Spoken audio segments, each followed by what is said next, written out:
Welcome to Guided by Love, the podcast. I'm Nick Place, the producer and host of this show. This podcast is a companion to the book Guided by Love, A Minister's Thoughts on Love, Hope, and Justice, written by Reverend Rebecca M. Bryan, the settled minister at First Religious Society Unitarian Universalist in the beautiful seaside town of Newburyport, Massachusetts. Today's featured sermon is titled Her Voice and was delivered on Sunday, December 4, 2022. This is the first sermon in the book, and this episode will, in a way, be a continuation of our previous episode where we discussed the role nature plays in exploring spirituality. Reverend Rebecca, welcome as always into the studio. I'd like to read a couple sections that really stood out to me in your sermon just to start us off. So you say, "Did you learn of the resiliency from the dandelion making her way through the seemingly impenetrable city sidewalk? Did you find yourself surrounded by the majesty of the mountains or embrace of the sea? Did the river or stream inspire or comfort you? Or were you left longing, sitting inside of a house, looking out at the great mystery all around you? May this be the beginning of a lifelong journey toward wholeness." This makes me think of how nature really draws us out to experience the world. You chose this as your first sermon in the book. Can you tell us about that? Thank you, Nick, for a reminder of those lines. It was important to me when I wrote this sermon to recognize that all of us are coming from different places and experiences.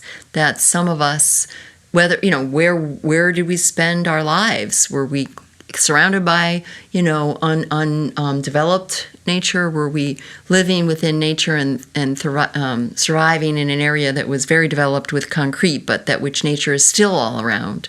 Or isolated, more sort of restricted to being indoors for any numbers of reasons. My point in all of that is to say we are still all deeply interconnected, and nothing can separate us from that, even the forces that might try. So to me, I chose this as the first sermon in the book, first of all, because the book itself had its own way of wanting to be put together. This was not a strategic plan. I had spent about a year going through over 150 sermons that I had delivered, looking for which ones shimmered or shined or wanted to be a part of this book, and then spent the time with my colleagues who were so integral to this whole process of getting this book published and edited, and focusing simply on those things. The order came last. So after we had done all of that, we sat together in a room with these sermons, and they just let us know, this is the start. And perhaps this line of the closing line of the sermon, may this be part of a journey towards spiritual wholeness. It really is, for me, the invitation of the entire book and of the entire podcast, and quite frankly, all that I do, which is a deep commitment to spiritual wholeness for all people and all beings, the collective liberation, if you will. So I think that's really what it's about for me. And for me personally, nature is a huge part of that. But it's my deep commitment to inviting all of us to find our way to that collective liberation, to that place where we know that we are all one. And for me, nature is a big part of that. In the sense of a beginning can happen at any point. Any point.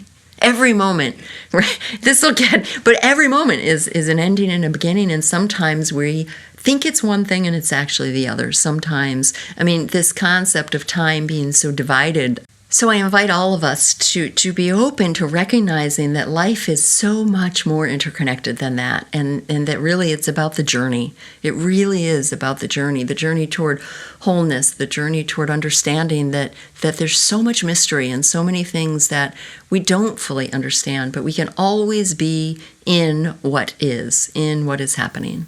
So considering all of that, Reverend Rebecca, do you see a way that nature can be a part of all of that? Well, absolutely, Nick. For one thing, if nature doesn't show to us that there are cycles, that there are beginnings and endings, that if we looked at a tree losing its leaves and didn't realize what was actually going to be happening over the months ahead and the green that would be coming back in the spring, we could think it's over. And in fact, nature shows us all the time that there are endings that are beginnings, there are beginnings that are endings, that there is sort of always hope and always new beginnings, and yes, sometimes ending as well. That it's all deeply interconnected. So I would invite all of us to really explore our relationship with nature, to really watch nature, of which we are a part, but to really see that. It could be picking a tree or a plant or a body of water or a piece of land and be in relationship with that over a period of time. Really be there for a year. Take photographs. Watch how the sky changes day to day. Watch what happens to the wooded area. You choose that, but I believe that nature is a great teacher of rhythms, of cycles, of rebirth, of death, of co-creation and interconnection. And the other thing I would say is that the importance of being in the now. Again, nature is such a great way, whether it's our own body that teaches us that, what's happening in our body, what's happening to the blade of grass, what's happening with that little squirrel who's burying its nuts or finding them, or our dog who's so cued in to what's happening with us. So it's such an invitation, all of nature, including ourselves, to live in the present. And being in relationship with nature and observing these cycles, is this an issue of climate justice, do you think? Oh my gosh, it's such an issue of justice. There's obviously a lot to be said and a lot known about the absolute crisis that the climate is in. And we could talk about that another time, and many others know even a lot more than I. However, I want to speak to an additional aspect of that is in addition to the reality of the climate crisis that we are in. Nature keeps us, reminds us that we are a part of something so much bigger than ourselves. And until we fully embrace and know that, it is easy to separate. It is easy to otherize, to in other words, think that's them, this is me. To lose our shared, I don't even want to say humanity, I want to say our shared life. Nature, when we feel that connection and see it and feel it, we can't help but be awed. We can't help but be sad. We can't help but laugh as we are watching and seeing what's happening. We can't help but be sad when a seal is on this beach, and tragically dying from things that were in the water that shouldn't have been there, and laugh when we see, two seagulls fighting or playing or mating, or it brings us to our presence. It brings us to our senses. It brings us into our heart. And to me, those are issues of justice. Because if we lose ourselves, if we lose that connection, if we lose the ability to feel, to love, to laugh, to be humble, to be awed, that's a loss that will take everything down. So to me, it's a deep issue of justice from those perspectives, as well as the realities of what's happening to the climate and the earth and her creatures. Well, thank you so much, Reverend Rebecca. And now let's hear the sermon. Here is her voice.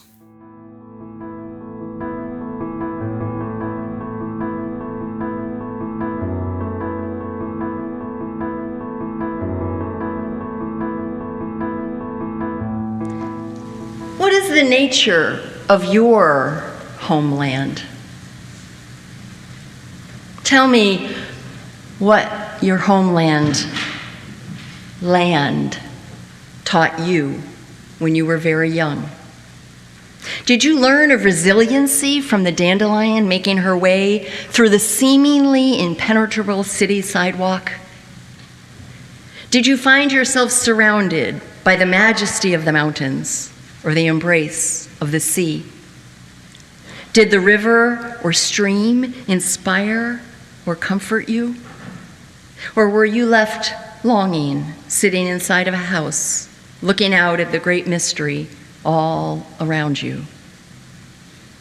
What is the nature of your homeland? Tell me what she taught you. I am of the land of the corn stalks, taller than a child, even in junior high school. A woman in training, finding herself comforted by the soft bed of pine needles, sheltered in the dark forest areas, behind a house filled with anger.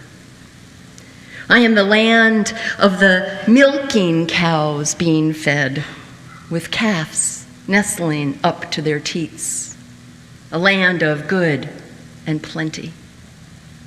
Tell me of your homeland and what it taught you.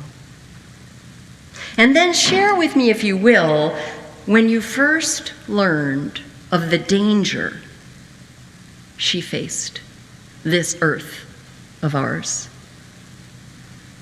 When did you realize that her fate was perilous and not a guaranteed fact of existence?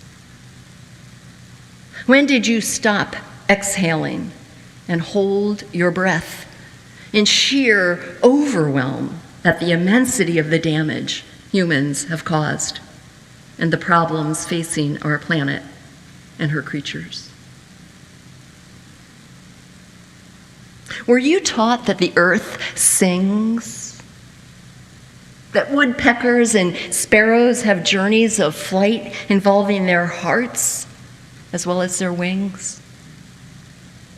Can you tell the difference in a wild animal's cry for safety and one appealing to a prospective mate? Did you know trees communicate more than meets the eye? And flowers are filled with life's spirit and medicine? Or were you taught, like I was, that humans are the quintessential aim of all existence, and that the rest of creation is less than, if alive at all?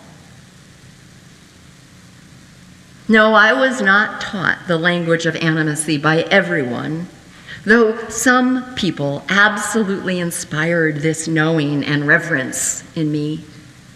My father, who carried me backpacking through forests up and down the eastern seaboard, who bought me a subscription to Ranger Rick magazine for Christmas every year, who never laughed at my dreams of saving the planet or helping hurt animals. My father taught me the language of animacy, and for that I am forever grateful. The language of animacy in which all of creation has agency and life force is ubiquitous with indigenous people and their beliefs. Some white people mock this. Many romanticize it. It is time to realize its truth and to honor it. It is time to recognize and live in relationship with the earth and our fellow creatures. It is time to stop objectifying, denying, and distancing ourselves from the reality of life force all around us. I could have begun this month of worship with a ministry theme of earth from an intellectual place. I could have privileged facts and statistics and scientific predictions, all of which are overwhelming. They easily lead to dismay or denial as a way of coping with their enormity. I might have entered more gently and offered a list of do's and don'ts to help us respond to the climate emergency. Those things matter. The predictions are valid and sound, and everything we do, small and large, makes a difference. We ought to be knowledgeable and change what we can in ourselves, our community, and the world. However, I am not a scientist. I am not an ecological expert.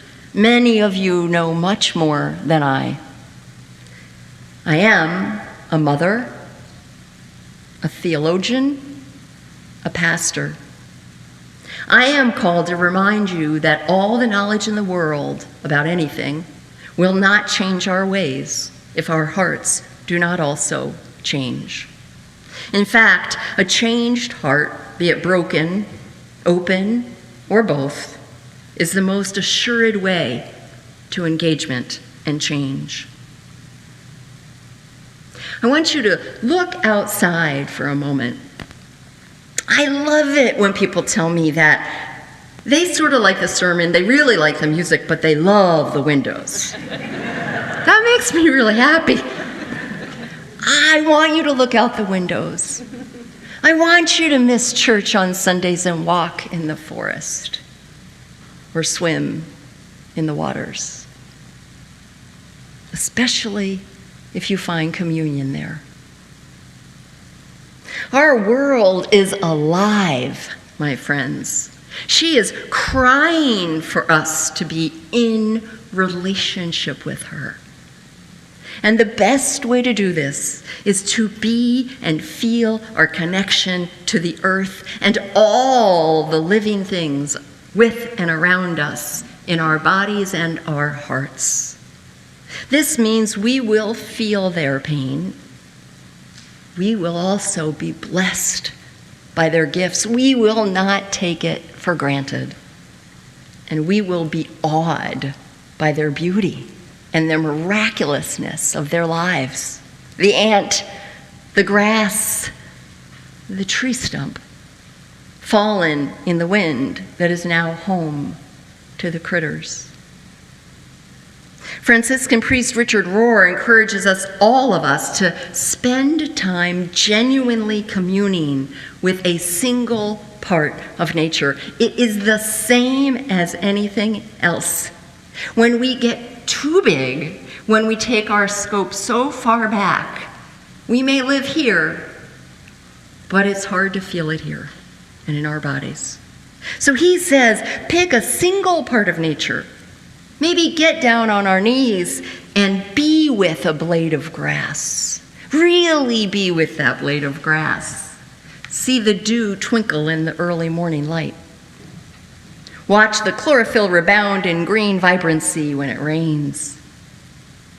Maybe laugh at the grass as it lies flat under the weight of your crawling grandchild and bounces back when they crawl to the next spot.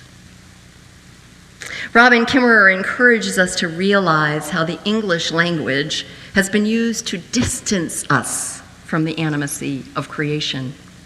Her book is amazing, and I know many of you have read it. I'd love to do a book group about it. It is filled with such riches. And the story of her writing it, by the way, is equally just profound, right? People asked her, where does it fit on the bookshelf? Is it memoir? Is it science? Is it essays? And she's like, it's truth. Where's that shelf in the bookstore? She talks about the English language, and she says, and I quote, linguistic imperialism has always been a tool of colonization, which renders the beloved land as lifeless object, the forest as bored feet of timber. She says in the English language, you're either a human or a thing. Think about that, right? The bird, the dog, maybe dogs are he and she or they, but, right? A human and an it. The sea, the sky, the grass. In Potawatomi, Kimmerer's language of origin, the world is divided into animate and inanimate, rather than male and female. And they speak differently of everything that is alive. She invites us to connect with life beyond humans using pronouns rather than it when referring to animals and parts of nature. She says it objectifies and distances us from the living world. She imagines using a pronoun of ki, K-I, which in the plural form is kin. Thus, a beautiful blue heron taking off from the marsh is not an it is a ki. And the seals in the ocean are kin rather than objects, separate from our fate. When we do this, and it's been fun for me to begin to live with this in my body, I feel it immediately. I live and I relate to the world so differently. She says that it can become a democracy of species instead of a tyranny of one.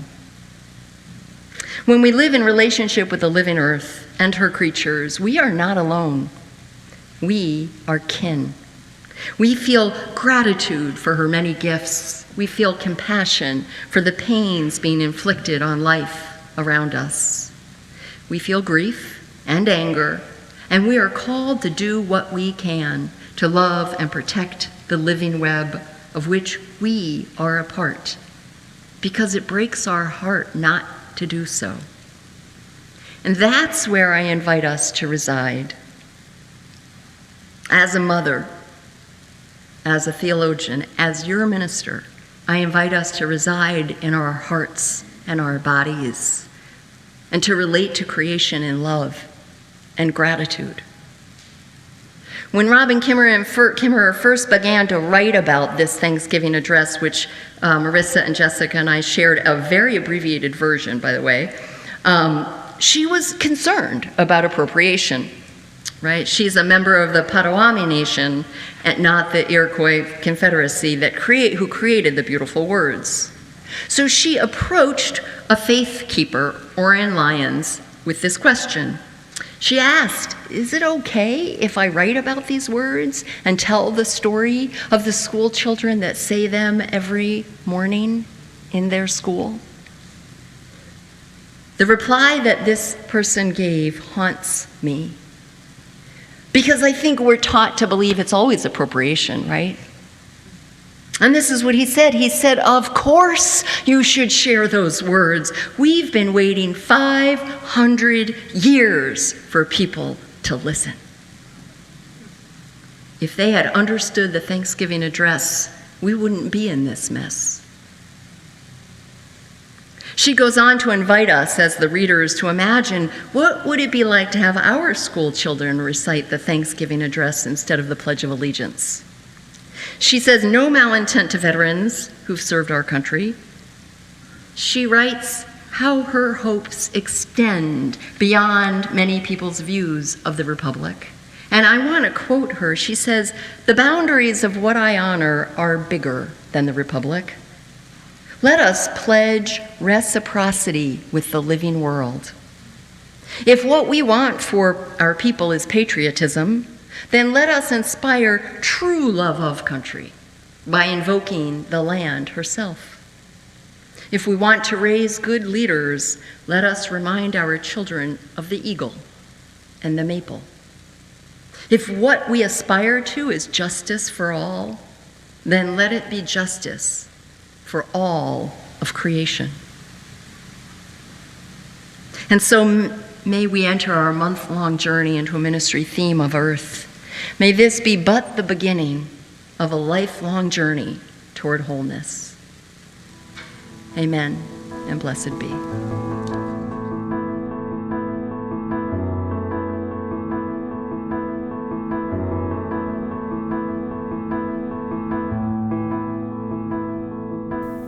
Thank you for joining us on Guided by Love, the podcast.